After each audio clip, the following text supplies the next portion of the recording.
घंटी बजाओ के इस स्पेशल सेगमेंट में आपका स्वागत है। मैं हूं अखिलेश आनंद और आपके सामने हम लेकर आए हैं भारत की सुरक्षा चिंताओं से जुड़ी बड़ी खबर। और यह खबर आ रही है राजनीतिक तौर पर अस्थिर हो चुके पाकिस्तान से, जहां जारी सियासी घमासान का फायदा वहां के आतंकी संगठन उठा रहे हैं। एक नई साजिश का खुलासा हुआ है। एक तरफ जहां लॉन्च पैड पर बैठे सैकड़ों आतंकवादियों को भारत में घुसपैठ के लिए नए रास्ते खोजे जा रहे हैं, वहीं दूसरी तरफ कश्मीर में आतंक फैलाने के लिए नया आतंकी गुट भी बनाया गया है। हमें खास तौर पर यह जानकारी मिली है कि पाकिस्तानी खुफिया एजेंसी आईएसआई ने इस मामले में आतंकी तंजीमों के साथ बैठक की, जिसमें साफ तौर पर नई रणनीति पर काम करने के लिए कहा गया है।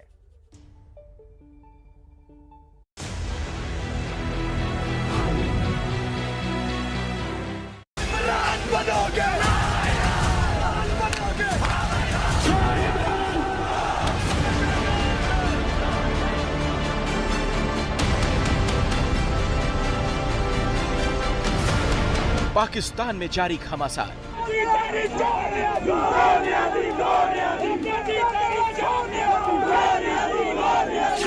एक बार फिर कर रहा है भारत को परेशान।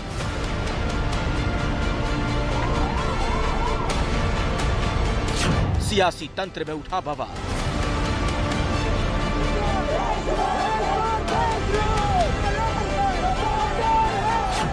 एक बार फिर उठ रहा है कश्मीर का सवाल।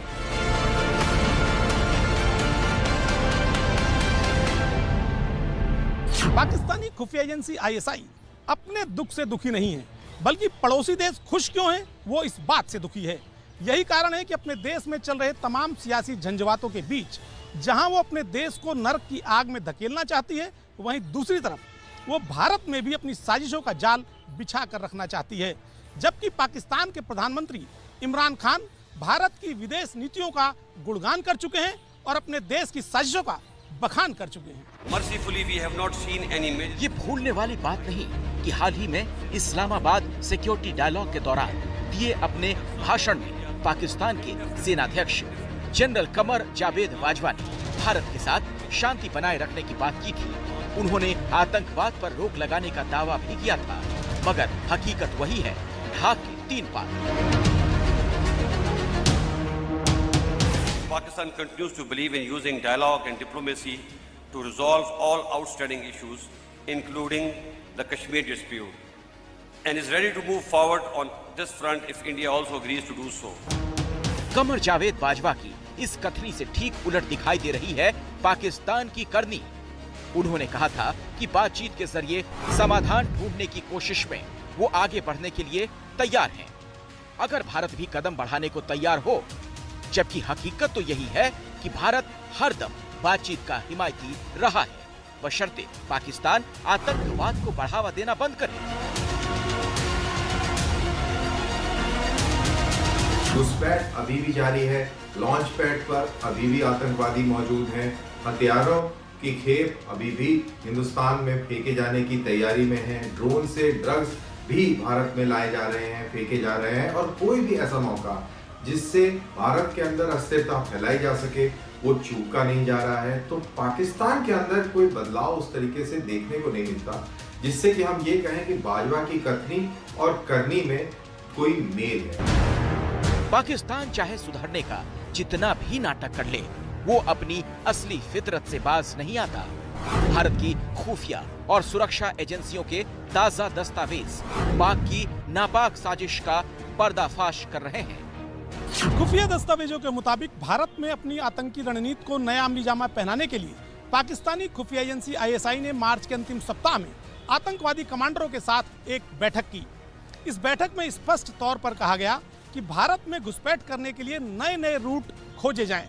साथ ही यह भी कहा गया कि इन रूटों के जरिए भारतीय सीमा में इतने हथियार पहुंचाने हैं जितने युद्ध समय में एक हथियार डिपो में जमा किए जाते हैं।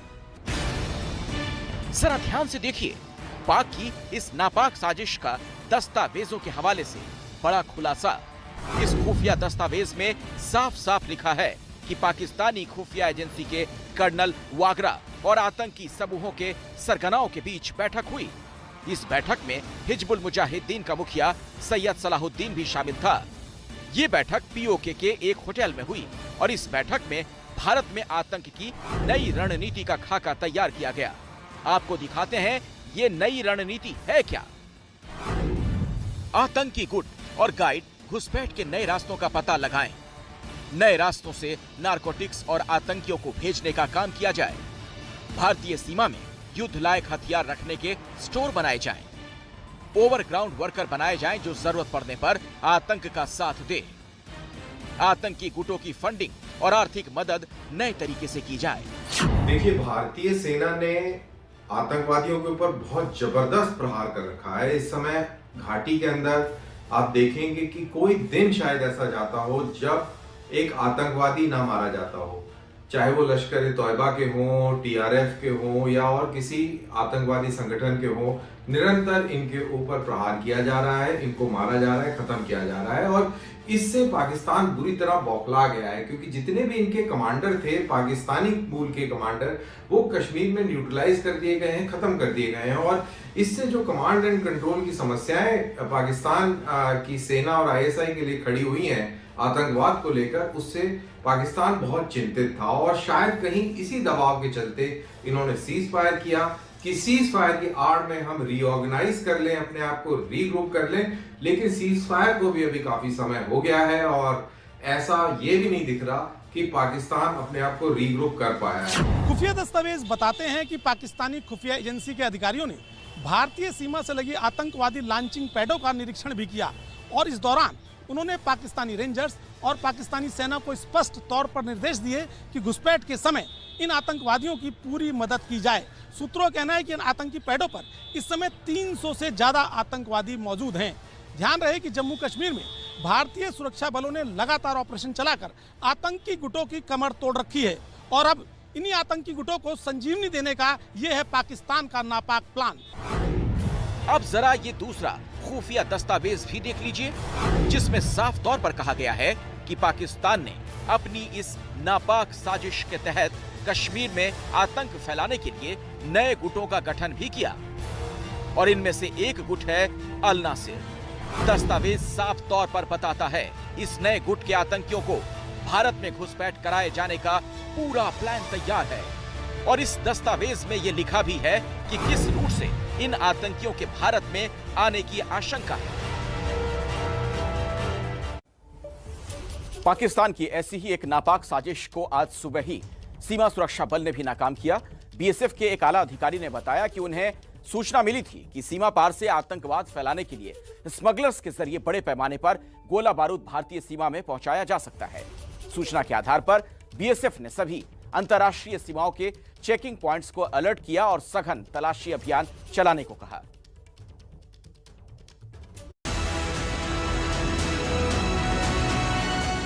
जम्मू सीमा के अखनूर अंतर्राष्ट्रीय सीमा के नजदीक परगवाल सब सेक्टर में बीएसएफ ने सघन तलाशी अभियान चलाया तो लगभग 7:45 बजे अंतर्राष्ट्रीय सीमा पर भारतीय सीमा की फेंस के अंदर हथियारों का जखीरा बरामद हुआ। हथियारों के जखीरे में AK-47 समेत हथियार और गोला बारूद शामिल है। भारतीय सेना का काउंटर इन्फिल्ट्रेशन ग्रिड बहुत ही सुदृढ़ और बहुत ही कारगर साबित हुआ है। अब लाइन ऑफ कंट्रोल से पार करके भारतीय कश्मीर के अंदर दाखिल होना कोई आसान काम नहीं है। इक्का दुक्का छुटपुट इन्फिल्ट्रेशन की घटनाएं हो जरूर जाती हैं, क्योंकि 100% कभी भी आप लाइन ऑफ कंट्रोल को सील नहीं कर सकते, लेकिन 99% इस तरीके की घटनाएं बंद हो गई हैं। पाकिस्तान के ऊपर बहुत जबरदस्त प्रेशर है। जिस वक्त पाकिस्तान में सियासी घमासान चल रहा है, वहां मौजूद आतंकी संगठन उस वक्त का फायदा लॉन्चिंग पैड पर गतिविधियां बढ़ाने में करने लगे हैं। बड़ी तादाद में आतंकी लॉन्चिंग पैड पर घुसपैठ के लिए पहुंचे हैं। खुफिया एजेंसियों ने इसे लेकर LOC पर अलर्ट रहने को कहा। सूत्रों का कहना है पिछले एक हफ्ते में कश्मीर के बांदीपोरा जिले के गुरेज सेक्टर और कुपवाड़ा जिले के माछिल और केरन सेक्टर के उस पार POK में 120 आतंकी पहुंचे हैं। बताया गया है दुधनियाल और अतमुगाम लॉन्चिंग पैड पर लश्कर-ए-तैयबा, जैश-ए-मोहम्मद और अल-बद्र के 45 आतंकी मौजूद हैं। इसी तरह गुरेज सेक्टर में लोसर कॉम्प्लेक्स, सोनर और सरदारी जैसे लॉन्चिंग पैड पर पीओके में 30 आतंकी बैठे हुए हैं। ये आतंकी नौशेरा, नार, गोविंद नाल, परिबल, जंगल आदि से घुसपैठ कर सकते हैं। वहीं माछिल सेक्टर में उस पार 48 आतंकियों का पुख्ता इनपुट है। ये आतंकी कुपवाड़ा के जरिए घुसपैठ कर सकते हैं। ऐसा इसलिए भी हो रहा है क्योंकि कश्मीर में स्थानीय आतंकियों की संख्या काफी कम हो गई है। पिछले 2 साल में कश्मीर में आतंकियों के खिलाफ बड़ा अभियान चला है। सीमा पार से घुसपैठ भी नाकाम हो गई। इसके चलते आतंकी संगठनों के लिए कश्मीर में वारदात को अंजाम देना मुश्किल हो गया है। इसीलिए अब पाकिस्तान में मौजूद वहां के आतंकियों को इस ओर भेजकर हमलों का मंसूबा है।